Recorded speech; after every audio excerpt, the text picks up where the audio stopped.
कमलेश वर्मा जी, अलवर से। राधे राधे। सुरदेव। राधे राधे। आपके चरणों में कोटि कोटि प्रणाम। गुरुदेव, मैं रोजाना आपका दिव्य सत्संग एवं एकांतिक वार्तालाप को ध्यानपूर्वक सुनता हूँ। मुझे लगता है आपके सत्संग से इस अधम का भी मार्ग आगे बढ़ रहा है। जीवन की सारी चिंताएं दूर हो गई हैं। आज बड़ी संख्या में लोग आपकी दिव्य वाणी सुनते हैं और आपकी बात मानते हैं। कृपया एक मार्गदर्शन करें महाराज जी।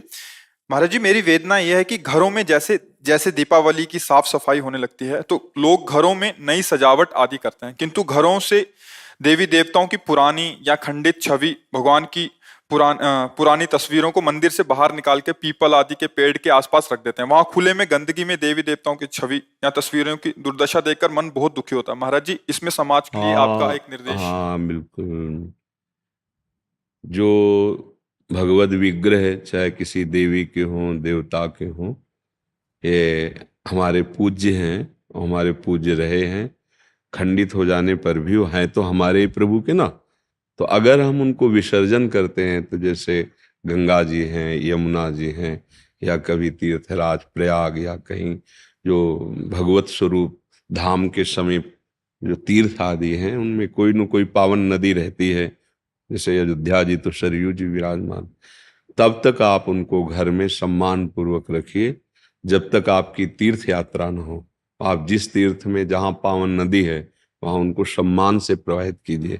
जैसे आप साधारण बात समझो, हमारा कोई प्रियजन शरीर उसका अंग भंग होके पूरा हो जाता है, तो हम अंत्येष्टि क्रिया जैसे करते हैं ना, तो हम फिर ऐसे थोड़ी चौराहे पे छोड़ देते हैं, पीपल के नीचे छोड़ देते हैं।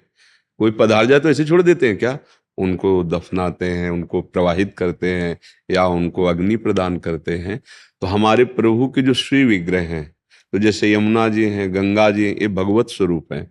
तो हम पुष्पमाला में ऐसे उनको आवेष्टित किया, नाव में बैठे और बीच में जाकर भगवत भाव से ऐसे उनको भी, ये हमारी पद्धति है। ऐसे जैसे मान लो लक्ष्मी जी, गणेश जी, देवी देवताओं की जो छवियां हैं वो खंडित हुई ऐसे और गंदगी पड़ रही, तो फिर आपके सुकृत नष्ट होंगे। पहली बात तो आज कोई मानने के लिए तैयार नहीं है। हम सबसे प्रार्थना करते हैं कि जो आप अपने सामान को बेचने के लिए, बढ़ाने के लिए उसमें भगवान नाम दे देते हैं, भगवत रूप दे देते हैं। आप कार्ड में, निमंत्रण कार्डों में भगवान की छवियां छाप देते हैं, ये अपराध है। वो ऐसे भगवान की छवियां तिरस्कृत होती हैं। तो वही भगवान तो है जिनको हम सिंहासन में विराजमान किए, वही भगवान की छवियां आप अपने नाम के साथ पोस्टर में छवियां छपा दी। पोस्टर लगा, प्रोग्राम खत्म हुआ, फाड़ फाड़ के लोग फेंक दिए, नालियों में पड़े। इसी से बुद्धि भ्रष्ट हो जाती है। भ्रष्ट का मतलब जो हम सतमार्ग में आगे बढ़ना चाहते हैं उसमें बुद्धि नहीं, और राजी हो जाती है मान सम्मान, रुपया पैसा, भोग वासना। तो हमें तो यही लगता है कि सब ये प्रार्थना स्वीकार करें कि छवियों का पहले आदर करना सीखो। प्रभु की जो छवि आपको ऐसा लगता है कि अब हम नवीन विराजमान करें, तो उसको आप जाओ यमुना जी, गंगा जी, किसी पावन तीर्थ में उनको प्रवाहित कर दीजिए, या वहां नदी के पास जैसे बालू, तो ऐसे करके वो धारा ही है, वहां उनको विराजमान करके रज से ढक दीजिए। अब जब प्रवाह बाढ़ आएगी उसे या जल में विसर्जित कर दीजिए, जैसा जैसा भाव बन पावे। पवित्र कोई सरोवर है उसके आसपास उनको ऐसे, मतलब अब वो अब प्रगट में कोई जीव तिरस्कार करे, अब जैसे पशु कुत्ता उसको तो ज्ञान है नहीं ना, आप पीपल के समीप रख दिए हो तो वहां लघु शंका भी कर सकता है। और जब खंडित मूर्ति है तो आदर बुद्धि से कोई देखता नहीं है, तो ये सब ठीक नहीं है। बहुत सुंदर बात है, एक लोक समाज की व्यवस्था की पवित्रता के लिए, भाव शुद्धि के लिए बहुत सुंदर बात है।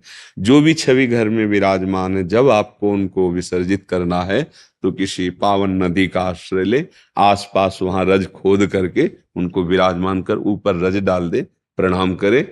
या जैसे श्री विग्रह है तो फूल माला से आवेष्टित करके हृदय से लगा के प्रणाम करके ऐसे बीच धारा में ऐसे करें। ये बिल्कुल ठीक नहीं है कि घर के बाहर रख दिया, चौराहे पे रख दिया, पीपल के नीचे, ये तो बिल्कुल ठीक नहीं है। और इसका सुधार करें, नहीं तो बुद्धि गिर जाती है। अब बुद्धि अपवित्र हो जाती है। बुद्धि को अपवित्र होने में देर नहीं लगे। और अच्छा, ड्राइवर नशे में हो जाए ना तो पूरी गाड़ी चौपट हो जाती है। जिंदगी बहुत अमूल्य है और हमारी बुद्धि खराब होती चली जा रही है। बिल्कुल फ्री में प्राण दे रहे हैं लोग, फ्री में गाड़ियों को ऐसे चला रहे हैं, बिगड़ा बिगड़ मर गए। अब नशा पिए हैं, औरों को मारते हुए खुद मर, क्या हो रहा है? बुद्धि खराब हो रही ना। पूरा जीवन, इतना अमूल्य जीवन है मनुष्य जीवन, वो बुद्धि पवित्र नहीं इसलिए आपको नहीं लग रहा। एक एक सेकंड अमूल्य जीवन है। राधा राधा राधा राधा सार्थक कर लो जीवन। बुद्धि पवित्र रहेगी तो संसार का व्यवहार, परमार्थ का परम लक्ष्य, ये सब बन जाएगा। बुद्धि खराब हो रही है, जरा सा बात बिगड़ी, गुस्सा आ गई, जरा सा लोभ, दूसरे की हिंसा कर दी, जरा सा लोभ, जरा जरा सी बात में एक दूसरे के प्राण लेने पर उतारू हो जाए, ये बुद्धि है। कोई बात नहीं, अगर तुम्हारा थोड़ा कोई अहित कर रहा है, भगवान देखेगा, अपना जीवन बचाओ, उसका बचाओ। अभी लाभ हानि में बदल गया है, आगे हानि भी लाभ रूप हो जाएगी। जीवन बहुत अमूल्य है, उसको छोटी मोटी बातों में पर वो बुद्धि खराब हो जाती है ना। तो इसलिए हर कार्य शास्त्र सम्मत किया जाए तो उससे भगवान की कृपा से जीवन, हम कह रहे भगवत प्राप्ति छोड़ो, कम से कम चैन से जीने लायक तो बुद्धि हो जाए। आज हमारी बुद्धि चैन से जीने लायक नहीं है, ऐसे गंदे आचरण करा देती है, हृदय जलता रहता है। अगर कोई ना जाना तो हृदय जलता रहता है, अशांत हो जाता है। अगर कोई सरकारी कानून के विपरीत आचरण खुला हो गया तो दंड मिलता है, जेल मिलती है। कोई नहीं जाना तो हृदय संतप्त होता रहता है और बाद में उसको दुर्गति होती है। बुद्धि ठीक होना चाहिए, बुद्धि ठीक कर सकता है भगवान का नाम। जैसे पहले गायत्री मंत्र जो जपते थे, सुबह उठ के अर्घ दान किया, बड़े बुजुर्गों को प्रणाम किया, थोड़ी देर गीता भागवत रामायण का पाठ किया, बुद्धि शुद्ध रहती थी। खान पान, भले कुछ मंत्र नहीं आता तो जय भगवान की, भगवान को अर्पित करके।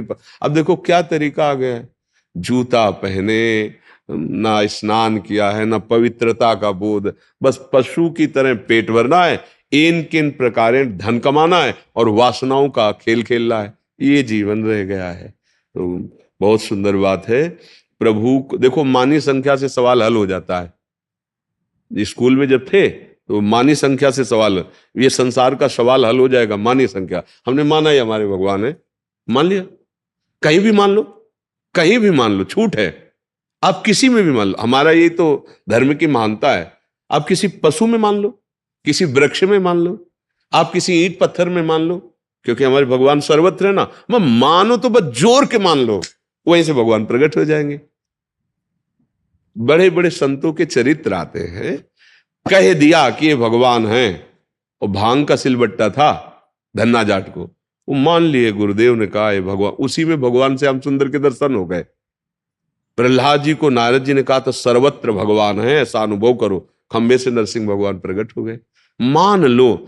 अब हम लोग क्या करते कि अब जैसे छवि लाए, बिगड़ गई, तो फुटपाथ, तो तुमने क्या माना था? क्या तुम किसी अपने प्रिय के साथ ऐसा बर्ताव करोगे क्या? तो तुमने छवि माना, तो उनको प्रभु नहीं माने। अगर प्रभु माने होते तो ऐसे कैसे कर सकते हो? अपने पूज्य जनों का हम कैसे संस्कार करते हैं? तो मानो छवि है, अब वो तो हम दूसरे रूप में विराजमान करते हैं, उनको पवित्र स्थानों में। बुद्धि ठीक होनी चाहिए, नाम जप करो, और जो भी धर्मशास्त्र में वर्णन अक्षर अक्षर सत्य है, आपकी बुद्धि काम नहीं कर रही, इसलिए लगता है कि ये कैसे अक्षर अक्षर सत्य है, ये अनुभव की बात कह रहे हैं। जो शास्त्रों में लिखा है उसके विपरीत जरा भी, तो फिर वो गिरता चला जाता है। अब गिरा हुआ पुरुष जानता नहीं कि कहाँ गिर रहे हैं, जो चल रहा उसको पता है कि यहाँ लड़खड़ा रहे हैं, यहाँ गिरना होता है। दिनेश शर्मा जी इंदौर से।